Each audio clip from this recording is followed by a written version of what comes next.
Na Arte da Guerra, o general Sun Tzu disse que para derrotar os seus inimigos é necessário conhecer. Então sejam todos bem-vindos ao programa Enem 2020 em Ação. Essa é uma iniciativa da Secretaria Regional de Educação de Trindade. Eu sou o professor Josué Mário, sou professor de Biologia e hoje nós iremos falar de imunidade, que tem tudo a ver com essa frase do general Sun Tzu. Para começar a falar, antes de mais nada, eu quero que você, caro aluno, você que está assistindo esse vídeo, se inscreva no nosso canal, apoie nosso projeto, ative o sininho que você vai receber todas as notificações para os vídeos futuros nesta maratona preparatória para o Enem. Solta a vinheta, editor!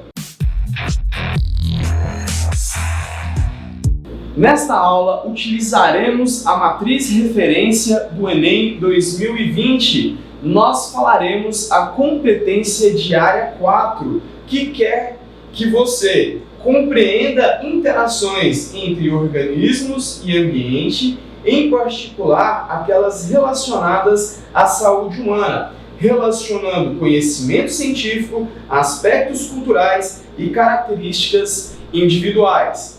Você vai ter que ter a habilidade 14, que é identificar padrões em fenômenos e processos vitais dos organismos, como manutenção do equilíbrio interno, que é a homeostase, a defesa, que é a imunologia, que nós vamos falar nessa aula. Por isso, citei a frase da arte da guerra e as relações com o ambiente, sexualidade, entre outros.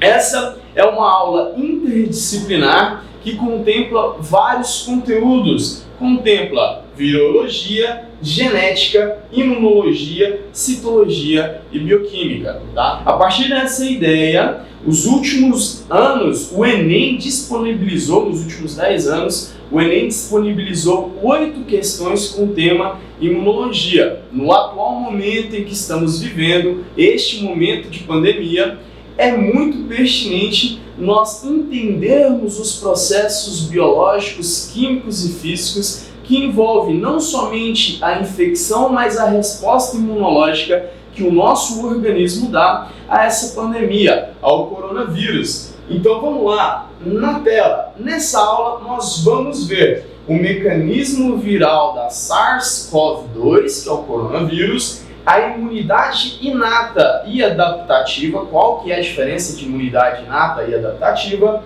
os tipos de respostas imunes adaptativas, sempre lembrando você que nós vamos relacionar isso à infecção do novo coronavírus. Nós vamos ver os tipos de vacina que existem e as pesquisas que estão sendo criadas.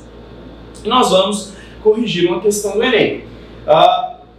Imunologia é uma matéria que ela é sequencial. Então eu sugiro você, caro aluno, deixarei o link na descrição que você assista a aula do professor Leandro Brezenghelli, da temporada 2020. É a aula 13, onde ele faz uma introdução à imunologia. Então se você não tem a base da imunologia, essa é uma aula mais avançada. Sugiro que você assista do professor Leandro Brezenghelli, que está disponível no link na descrição do vídeo. Vamos lá. O coronavírus, como está mostrando na tela, o SARS-CoV-2 utiliza uma proteína especializada que se chama spike, ou proteína S.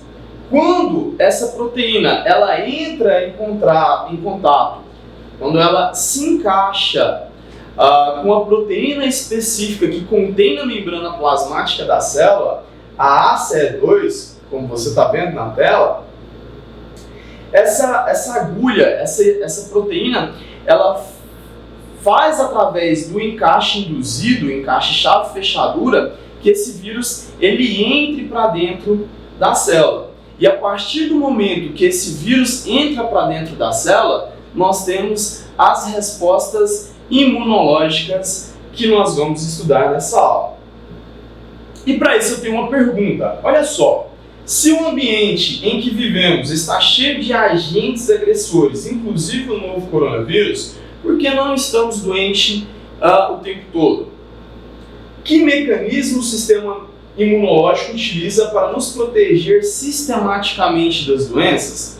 Para responder isso, nós precisamos então entender os dois conceitos básicos da imunologia, que eu vou revisar rapidamente, que já está na aula do professor Leandro, que é a imunologia, a imunidade inata e a imunidade adaptativa.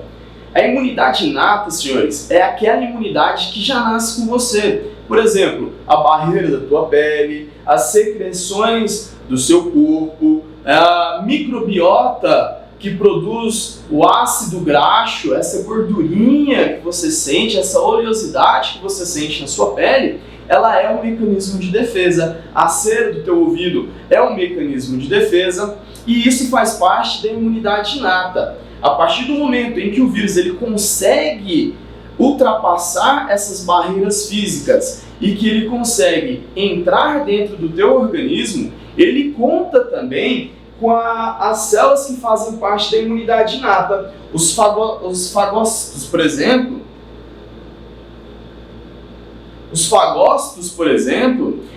células que têm a capacidade, são células como macrófagos, neutrófilos, são células que têm capacidade de basicamente fagocitar corpos estranhos, aquilo que nós chamamos de antígeno, algo que o teu organismo não reconhece como sendo seu, ele consegue fagocitar e destruir.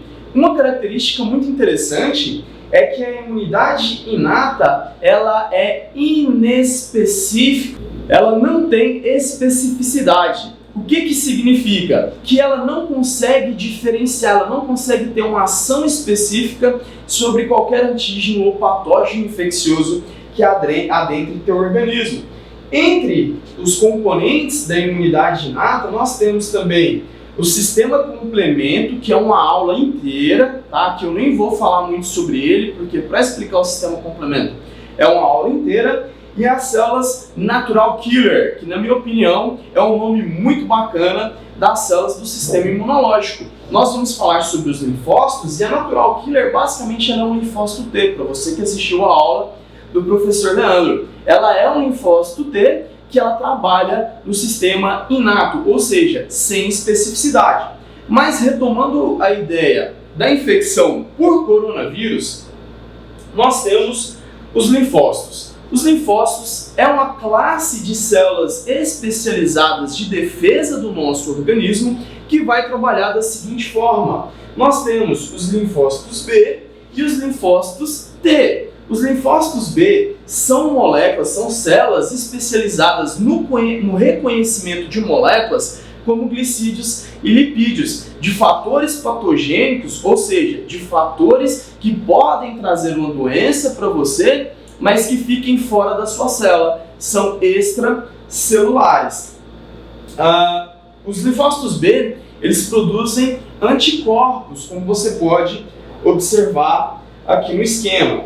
Os linfócitos T são células especializadas no reconhecimento de estruturas proteicas, de organismos que têm como a sua base de encaixe de sítio ativo e substrato, que é a relação que existe, isso nós vimos lá na bioquímica, ela tem essa relação a partir de cadeias polipeptídicas. Então o linfócito T, ele é especializado basicamente em reconhecer proteína, sendo assim o mecanismo ideal para o combate ao vírus. Retomando a ideia aí do coronavírus. Aqui na imagem você consegue ver o tempo que o nosso organismo ele demora para ter uma resposta imune. Na setinha aqui embaixo, ó, de 0 a 12 dias, ocorre o tempo de infecção. É o tempo em que o vírus ele entra no teu organismo, ele adentra as tuas células e ele começa a se replicar vagarosamente ou velozmente, depende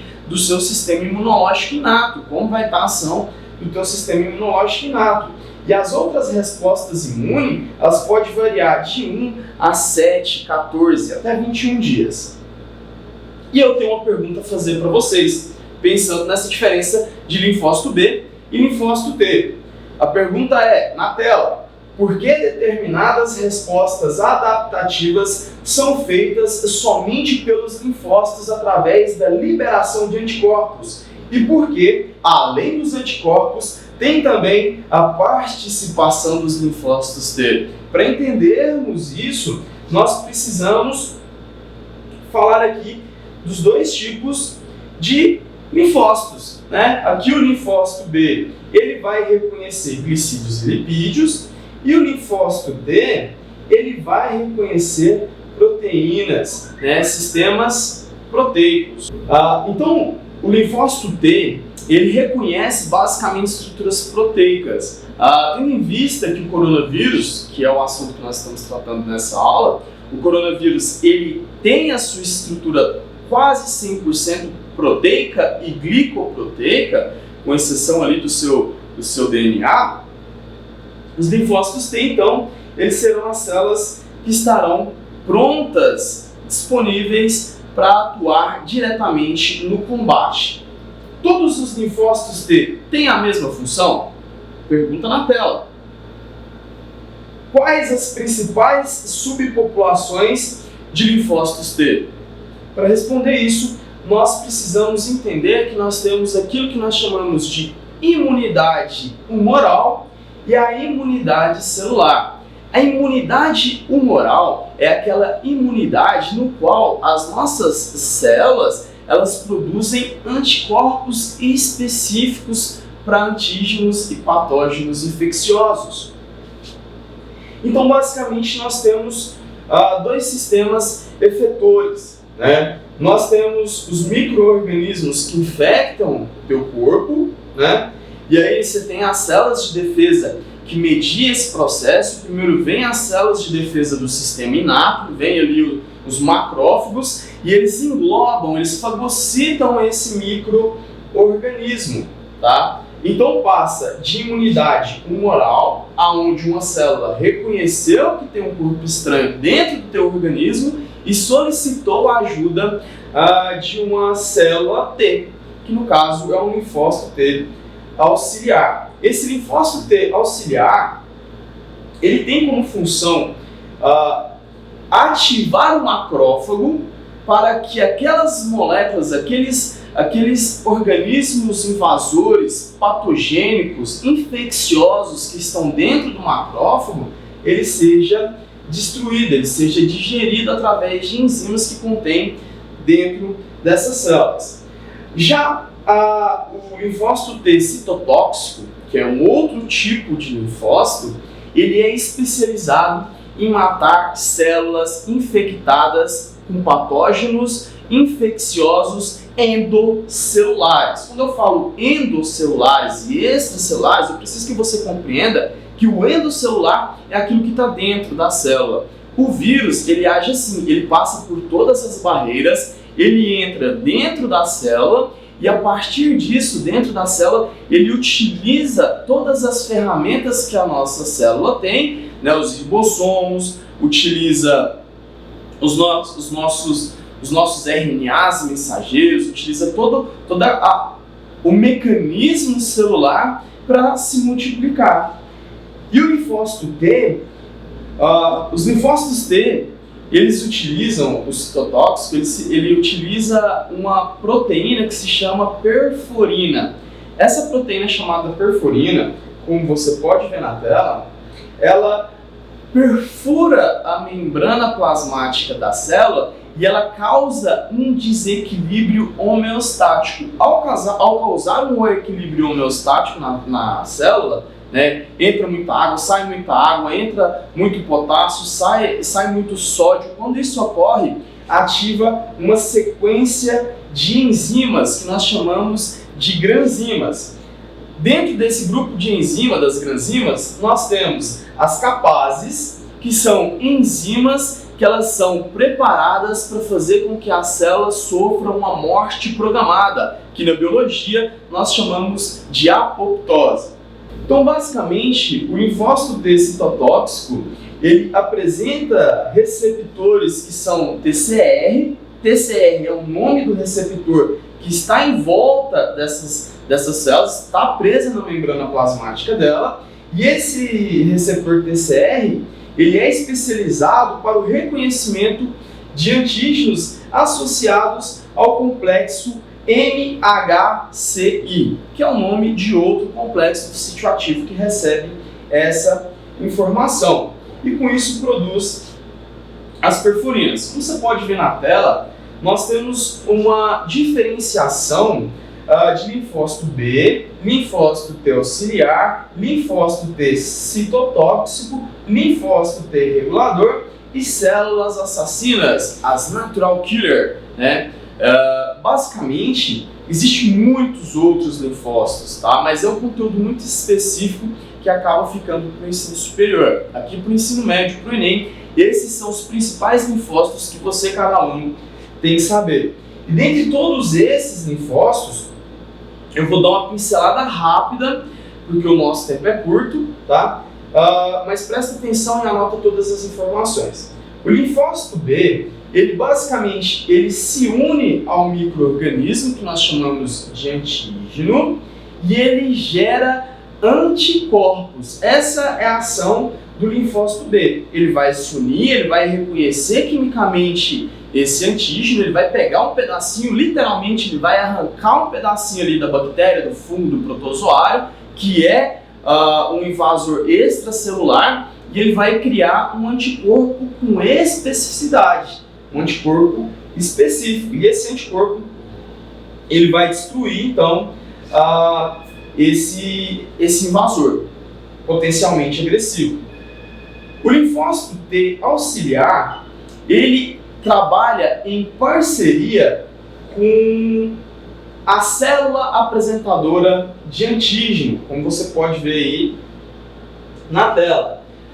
Então nós temos um antígeno microbiano, ele é apresentado pela APC, que é a célula apresentadora de antígeno. Esse APC, ele vai deixar um marcador naquele antígeno.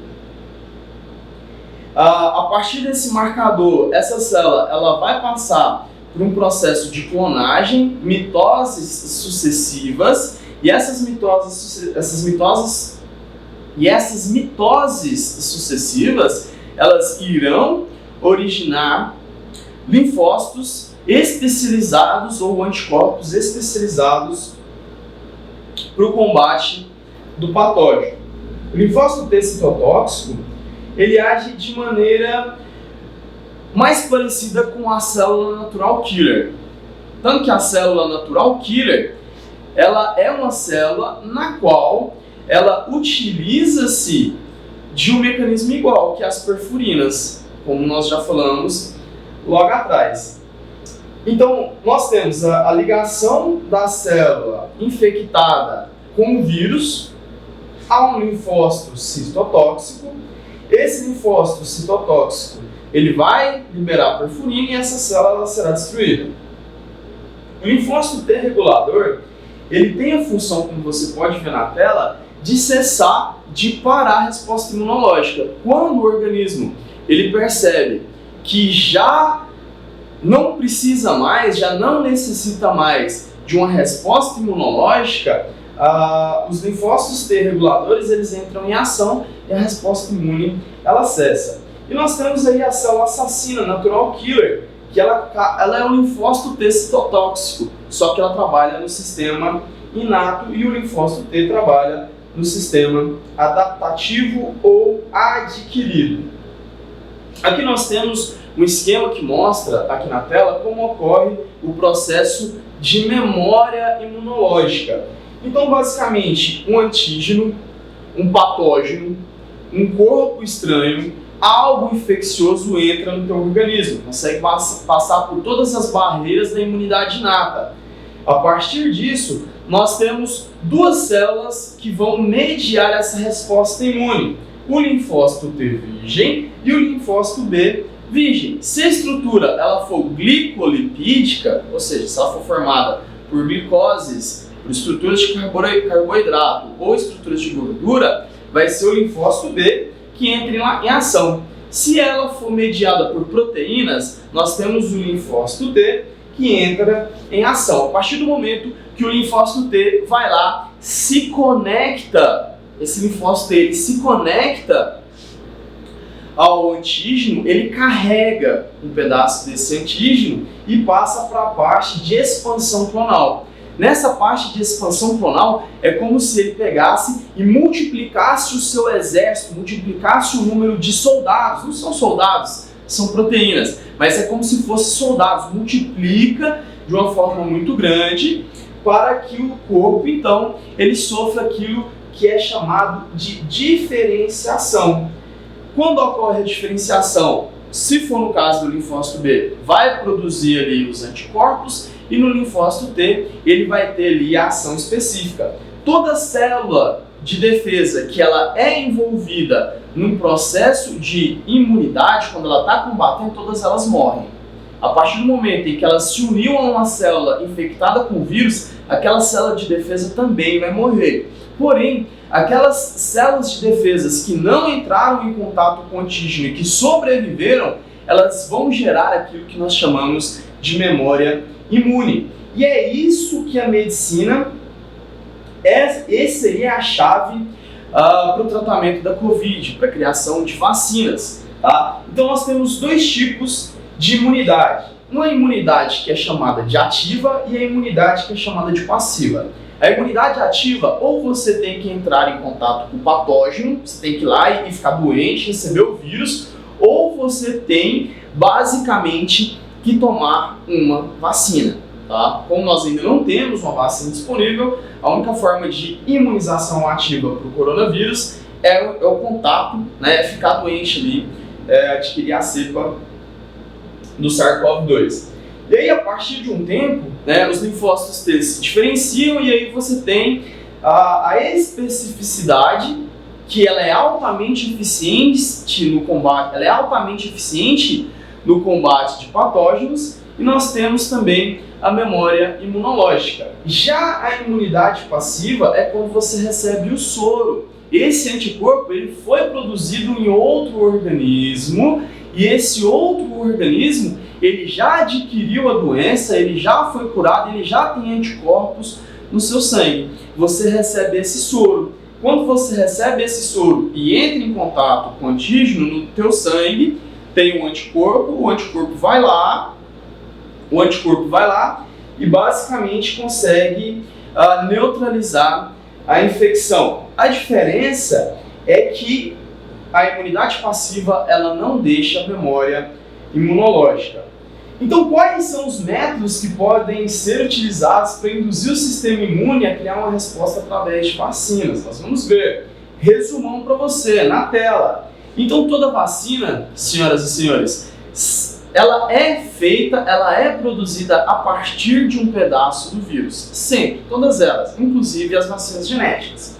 Então, nós temos basicamente 4 tipos de metodologias utilizadas para vacina. Nós temos o vírus que é atenuado, nós temos o vírus que está morto, nós temos parte do vírus como a proteína spike, que é introduzida dentro do organismo, e nós temos aquelas que são chamadas de vacinas genéticas. As vacinas genéticas, basicamente, ela utiliza um pedaço do DNA e ela induz o teu próprio organismo, o teu próprio corpo, a produzir as proteínas que o vírus produziria. Só que aquela proteína não vai te deixar doente e vai desencadear, vai fazer com que o teu corpo desencadeie uma resposta imune. Então nós temos a vacina genética para a Covid-19, né? Nós temos, por exemplo, a vacina lá do laboratório Moderna, né? Moderna Therapeutics, lá de Massachusetts, dos Estados Unidos. E ela é basicamente uma vacina que treina o teu organismo, como está na tela aqui, a reconhecer as proteínas. De que forma?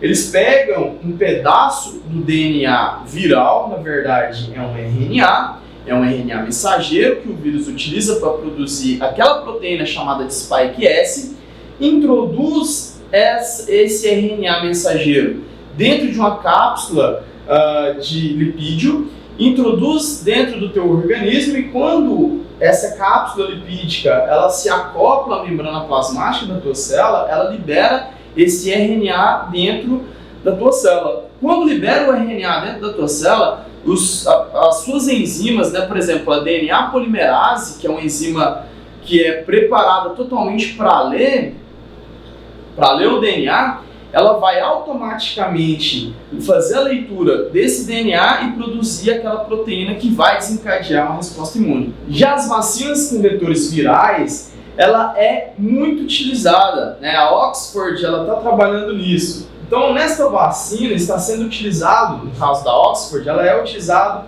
um adenovírus geneticamente modificado, que ele é incapaz de produzir a doença no organismo humano. Quando ele é injetado, funciona da seguinte forma, na tela. Então nós temos o adenovírus de chimpanzés, que é um vírus que causa o resfriado em chimpanzés, e ele é atenuado, inativado. Como assim, professor? Como ele é inativado? Retira-se partes do DNA, ou retira todo o DNA desse vírus, e introduz somente uma parte do DNA do coronavírus, como está no esqueminha ali na tela. A partir disso, quando você pega um pedaço do DNA, um gene, o que é gene, professor? Porção do DNA que contém informação, isso estou aprendendo lá na genética. Quando você pega esse gene que contém a informação de como produzir a spike, coloca dentro do adenovírus e injeta o adenovírus no organismo da pessoa, você vai estimular o linfócito T citotóxico a produzir uma resposta imunológica que seja efetiva e provavelmente você vai ter uma resposta imunológica. Então é criada a vacina, né? Vai criar os anticorpos e quando o vírus entrar no teu organismo já vai ter uma resposta pronta. Nós temos também a imunização através do vírus atenuado, né? Esse é, por exemplo, a metodologia da Sinovac Biotech, que é a empresa chinesa, uma das empresas do mundo que está avançada aí em relação à pesquisa. A imunização através do vírus atenuado é o exemplo clássico de vacina que já está no mercado, já existem outras vacinas que utilizam essa mesma metodologia, e a Sinovac Biotech, que é a empresa chinesa de biotecnologia, ela afirma que pela primeira vez uma vacina contra o novo coronavírus, ela protegeu animais. Depois, na pesquisa mais recente, a gente vê que já foi testada aí e que a vacina ela não produz reação adversa. Esse método é um método muito tradicional e ele consiste no uso do próprio vírus atenuado ou inativado. Então essa técnica já foi utilizada, por exemplo, na criação da vacina contra HPV, papilomavírus. É um exemplo muito clássico. Basicamente, os cientistas eles pegam partículas que contêm o fragmento viral, né, pedaços de proteína desse vírus. Nesse caso, é criado um laboratório, utiliza-se bactérias como a E. coli para multiplicar essas proteínas, e essas proteínas elas são colocadas em um involucro do novo coronavírus. Só que sem a capacidade de reprodução, sem a parte funcional do DNA. É injetada no organismo e isso vai fazer com que você tenha uma resposta imune.